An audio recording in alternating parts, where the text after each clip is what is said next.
Multiverses are all the rage right now. And then in the Braves multiverse, Junes of epic proportions are becoming canon events. Welcome into BPTV, Cory McCartney and Grant McAuley with you. And Grant, with a win Friday versus the Marlins, Atlanta can match a franchise record for wins in a month set a year ago. If this doesn't happen, does the universe we know cease to exist? I doubt it. I think we'll just turn the calendar to July and try to pick up right where they left off a year ago, because June was the start of it, but the Braves were such a hot team for the remainder of the season that I think they'll be able to cobble together something that would be just as interesting as an alternate reality that we may or may not ever truly see, and that we might spend 12 to 15 movies trying to flesh out. Well, last year, the Braves went 21-6 in the month of June, and Mark, they can equal with a win against the Marlins to open up the series at Truist Park. When we stack these ridiculous Junes against one another, the 2023 Braves variant has more home runs of the game to play, more runs, a F4 that's 1.2 higher at an insane 8.6. But last year's Braves starting rotation led the majors in F4 in June and was top 10 in ERA. The current rotation is 24th in ERA in the month and 29th in F4, despite 3 outings of 2 runs or less from Bryce Elder, Charlie Morton yielding 3 or less 4 times, and Spencer Strider sitting second in the NL in the month with 40 strikeouts. Now, the rotation and stabilizing it has been a work in progress for the Braves, with both Max Fried and Kyle Wright on the IL. They're set to return in the second half. They had 20 starts made by actual starters, not bullpen openers, outside of Strider, Morton, Elder, Fried, and Wright, to the tune of a 5.69 ERA. Now, there's been some varying degrees of success here, and I'm obviously lumping this group together, but Fried is expected back much earlier, and he hasn't faced live batters yet, though he's expected to soon. Wright may not be back until the latter part of August, and with just over a month before the August 1st trade deadline, do the Braves need supplements? I mean, this rotation, and I'm not talking about a splash here because Shohei Ohtani is not walking through that door, but is an innings eater as the deadline approaches a need for this Braves rotation? I'm not convinced that it is, but I'm not going to tell you that the Braves and every club, every contender is not going to find a way to get the depth that they need in their pitching staff. But, we saw a year ago when the club went out and got Jake Odorizzi, it didn't necessarily make a big difference. In fact, he kind of just treaded water at best over the course of his time with the club, and then was really not a factor, obviously, in October. And the Braves weren't a factor in October as long as they wanted to be. But putting all that aside, I look at what the Braves have and what they're expecting to get back. And while the best laid plans sometimes don't come to fruition when we're talking about injury, I just feel like you have to, look at Max Fried and Kyle Wright as pieces that if you're expecting them back, you wouldn't want to go out and make a huge move. But then as you start to backfill the rotation behind them, and you do have Spencer Strider, and you do have Charlie Morton, and you do have Bryce Elder, and you do have Michael Soroka, and Jared Schuster, I think, has been adequate in his job. And again, we're not lining up the postseason rotation right here. We're just trying to figure out how to get through 162. If you're going to get into the postseason to make a splash, then I think you're really thinking about the Max Frieds and Kyle Wrights that need to be there to be a part of that. So I guess my answer is I'm not convinced that they do. I'm not saying that they won't try to go get one, but I just don't feel like it's a need as much as it might have felt about a month ago when the Braves were still trying to get hot. Now that they have gotten hot and we've seen what they can do, despite the fact that the rotation has had some ups and downs, I just don't think they need to go out and overspend the way that they kind of did with Odorizzi by the time he opted into his part of an option, and they had to ship him off to Texas to, oh, by the way, get that Colby Allard kid that had a pretty good start this past week. It just got more complicated, I guess, Cory, is kind of what I'm looking at with that particular scenario, but they won't all be drawn up that way. Yeah, and I think it may be too early to pull the trigger on this. I mean, certainly you mentioned Michael Soroka. He appears to be finding his way back again in AAA. But I think if you're looking at the kinds of players that are the potential, if they're going to go out and be buyers, I think it's guys that won't hamstring the club past the 2023 season. You look at a guy like Lance Lynn. He has an $18 million club option for next year. Herman Marquez has a club option for next year. He's at $16 million. So I think that's more the realistic route if they do go out and hit the market. You want to get somebody that's going to, is a proven guy that can eat some innings for you. I think that's more of a substantial move, and maybe the more likely move that they're willing to make if they even are feeling like they have to go out and do something. While the All-Star break is the ceremonial halfway point of the season, those mathematically savvy folks know is this weekend. It's the actual halfway point on the 162-game campaign.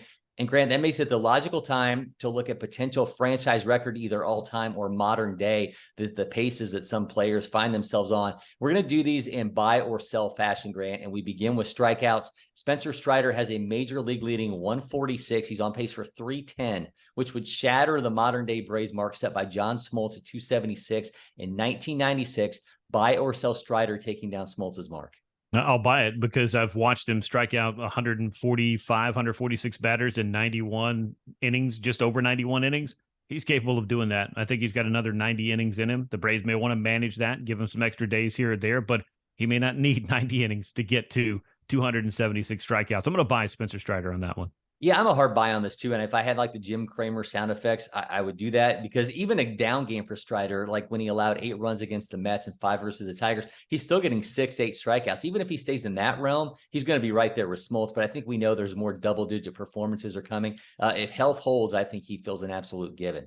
Yeah. Another league leader in the NL, that is, looks like he's going to challenge for some modern day Braves history. Ronald Acuña Jr. and his 72 steals is exactly what Otis Nixon had back in 1991. He's had 13 steals in June, 8 in the last 14 games. He's clearly found that comfort level in the new era of base running. What say you, Grant, buy or sell? I'm going to sell, but I think he's going to get close. I just don't know that 70 stolen bases is going to happen, but I'm also sitting here looking at a guy who's at 36 through 80 games. So, I mean, he's halfway there, but I just don't know that it's going to always maintain the ebbs and the flows that you're going to have to steal that many bases. I don't know that it'll be necessitated to steal that many. I know that might be kind of throwing a wet blanket on all the excitement about the Ronald Acuña Jr. season, because all of the paces are pretty much bonkers, but I'm just not convinced he's going to get to 70. But if he does it, I am more than happy to be wrong.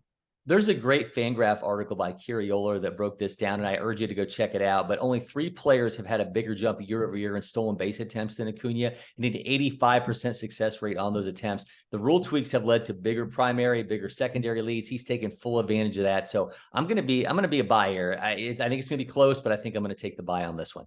Another one for Acuña, he's trending towards 216 hits, which would be 8 behind the modern day franchise mark of 224 from Tommy Holmes. So it would take down the Atlanta era record of Ralph Garr from 219 in 1971. Buy or sell Acuña's hit parade ending in record fashion?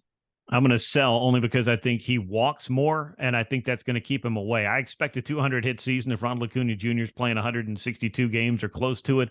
200 hits is in the realm of possibility, but getting those extra 15 or so beyond that might be a little tougher, because he's just, I think, more selective. And when you do that, you find your way on base, which is really, truly all that matters. And he's doing that with more plate discipline, taking those walks, striking out less, obviously picking up his base hits. And I think when you put it all together, it's going to be a very different season than the kind that Ralph Garr had back in the day. Yeah, the Braves have had 200 hit seasons since 2000. That was Marquise Grissom in 1996, Ender Inciarte in 2017. Nobody's got to 210 or higher since 1974. And there's that aggressiveness to Acuña. When you take one of the NL's top contact rates and one of the lower percentages on pitches in the zone, he just makes things happen when guys are trying to pitch around him.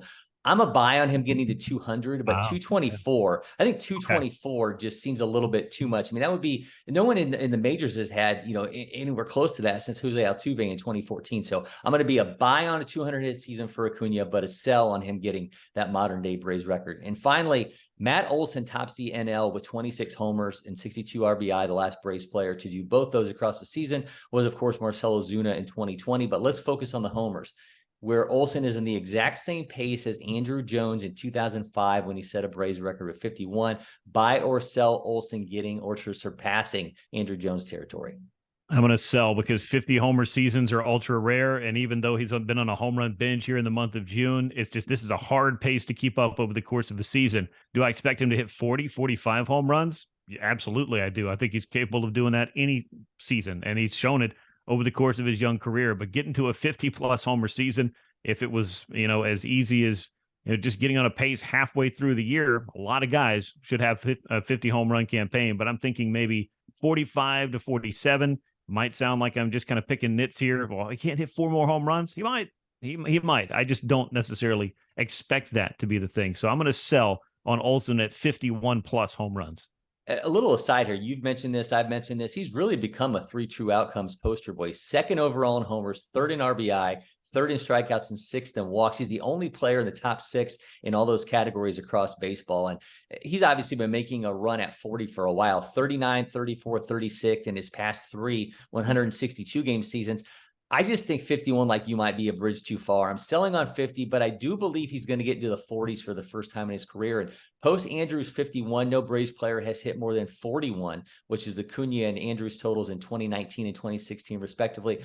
I'll give him, he gets past 41, but he's not getting into that Andrew 51 territory. Yeah, it's a tough place to get to. I want to throw out one more, just kind of thinking of it off the top of my head. I put this out on Twitter after the game on Wednesday. Ronald Acuña Jr. has a chance to break the franchise modern record in runs scored. Dale Murphy said it in 1983 at 131. Acuña is currently on pace for over 140 runs. And I'm going to throw it out there to you. I'm going to tell you, I'm buying it. I think he scores well more than 131 runs. What about you? Yeah, I do too. And I think to me, the thing with him is he's just such a smart base runner. I mean, how many guys can turn, a flare into right field from first base into a run? I mean, that's the kind of stuff that Ronald Acuña Jr. has the capabilities of doing. I think you look at his BSR numbers and FanGraphs, he's among the league's leaders there. So I agree with you. I think I'm going to be a buy on that happening as well. There you go. A bonus. That's right. As we started this noting with a win Friday against the Marlins, the Braves can tie a franchise record for wins in a month.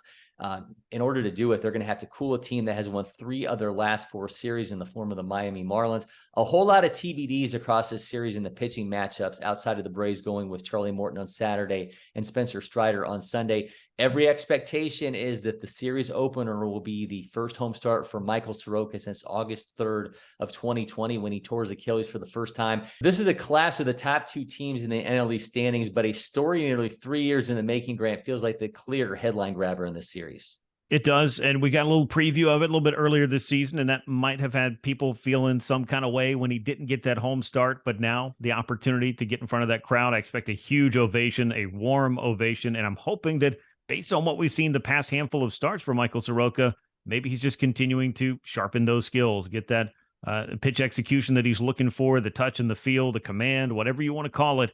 Those are the things that he's, I think, just trying to find right now after so much time off the mound and finally getting back on there on a regular basis in some minor league starts last year and working his way through this season despite yet another injury setback with that hamstring back in spring training. I think we all saw this maybe going a little bit differently in 2023 for Soroka, but if it does lead him back to this rotation where he can make an impact, make a difference, and just get back into, resuming a career that has an awful lot of promise, and I still think some tread on the tire, everybody's going to be pretty happy to see this. As for the Marlins, they have been a surprise this year. No two ways about it. They are within arm's reach of the Braves in the standings, but Atlanta's beat them 6 out of the 7 meetings head-to-head so far. So I'm not sure there's a ton of intrigue from that particular angle, but they have the opportunity head-to-head to make a little bit of noise in the division and go up against a Braves team and try to get a bit of a monkey off their back, if we're being honest.